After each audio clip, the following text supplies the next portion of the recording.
السلام علیکم ورحمۃ اللہ وبرکاتہ۔ بسم اللہ والصلاۃ والسلام علی رسول اللہ، اما بعد۔ دروس رمضان میں ایک بار پھر سے آپ کا استقبال ہے۔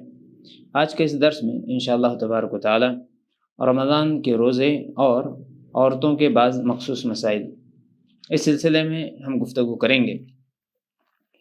ہمیں یہ معلوم ہے کہ بلوغت کے ساتھ رمضان کے روزے فرض ہو جاتے ہیں، چاہے لڑکا ہو یا لڑکی ہو، جب وہ بالغ ہو جائیں تو ان کے اوپر روزے فرض ہو جاتے ہیں۔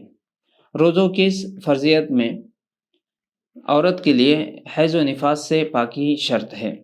اگر کسی عورت کو حیض یا نفاس کا خون آ رہا ہے تو ان دنوں میں اس کے لیے روزہ رکھنا حرام ہے۔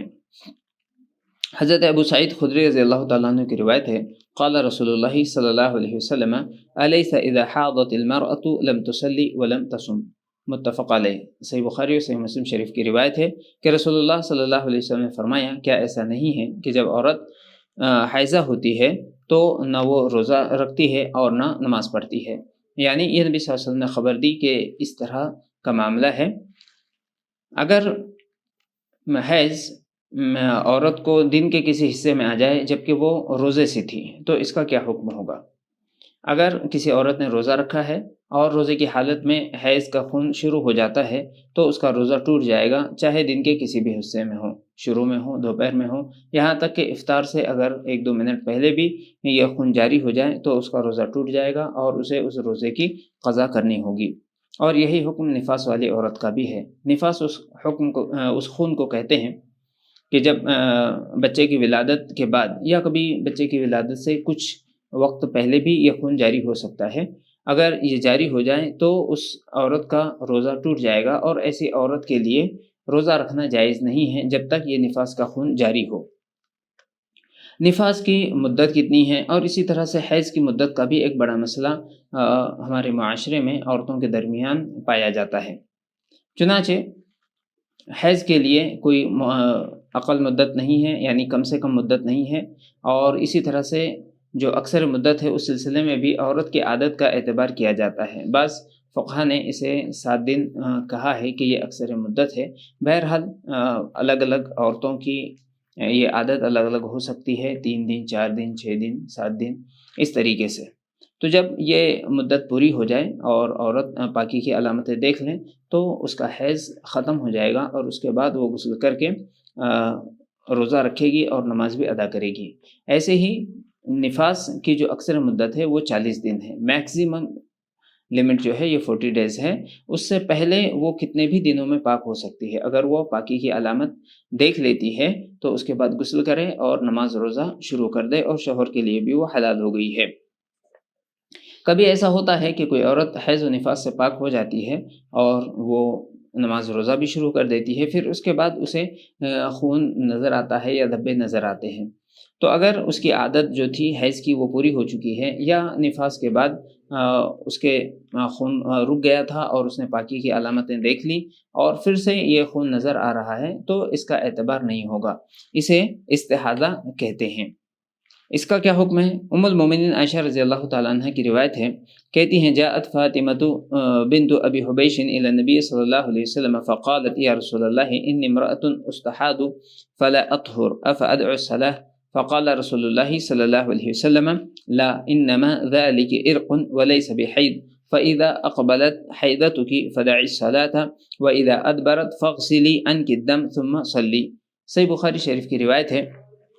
امی عائشہ صدیقہ رضی اللہ تعالیٰ عنہ کہتی ہیں کہ فاطمہ بنت ابی حبیش نبی صلی اللہ علیہ وسلم کے پاس آئیں اور کہنے لگی کہ اللہ کے رسول، میں ایک ایسی عورت ہوں کہ جسے کثرت سے استحاضہ کی شکایت رہتی ہے، یعنی حیض کی مدت کے علاوہ خون آتا رہتا ہے، تو کیا میں نماز اور روزہ چھوڑ دوں؟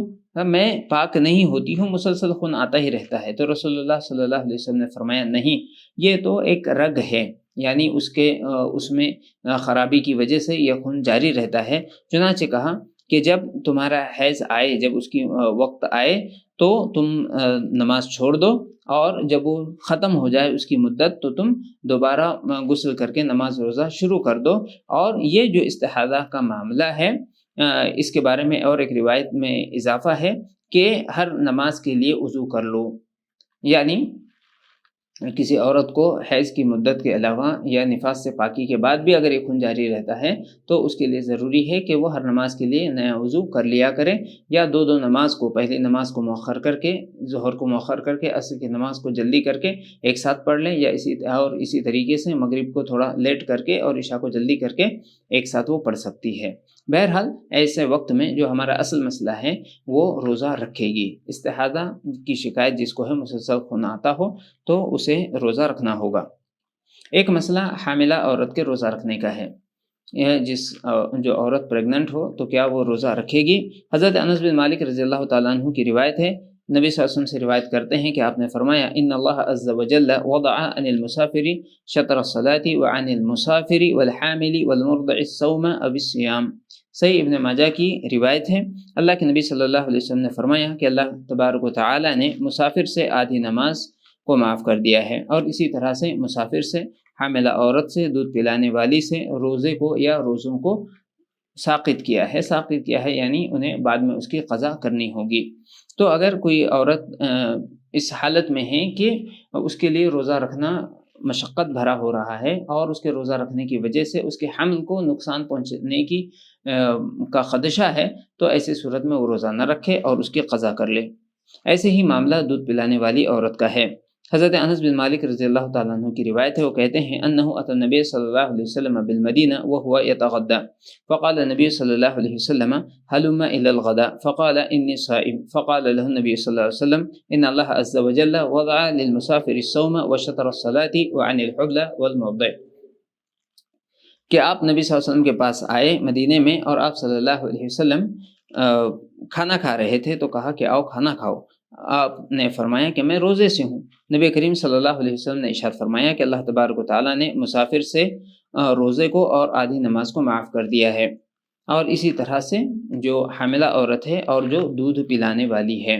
چنانچہ جو عورت اپنے بچے کو دودھ پلا رہی ہو، بچہ اتنا چھوٹا ہے کہ دودھ ہی پیتا ہے اور کچھ کھاتا پیتا نہ ہو، اور اس عورت کے روزہ رکھنے کی وجہ سے بچے کو نقصان پہنچنے کی امید کا خدشہ ہو، تو ایسی صورت میں عورت روزہ نہ رکھے اور بعد میں اس کی قضا کر لے۔